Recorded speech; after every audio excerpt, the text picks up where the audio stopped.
আজকে সিনেমার খবরে প্রথমে এক ঝলকে একটু দেখা। অনিরুদ্ধ রায়চৌধুরীর ডিয়ার মা ছবির ট্রেলার মুক্তি পেল সম্প্রতি। মামের গল্প বলবে এই ছবি।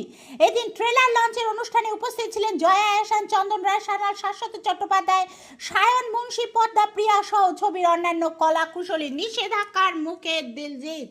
পাক শিল্পীকে সমর্থনের জেরে গোটা ইন্ডাস্ট্রিতে কার্যত ব্যানের মুখে পড়েছেন দিলজিৎ দোসাঞ্জ। আয়ুষ্মানের বিপরীতে সারা ওয়ামিকা একসঙ্গে কাজ করতে চলেছেন আয়ুষ্মান খুরানা, সারা আলী খান ও ওয়ামিকা গব্বি।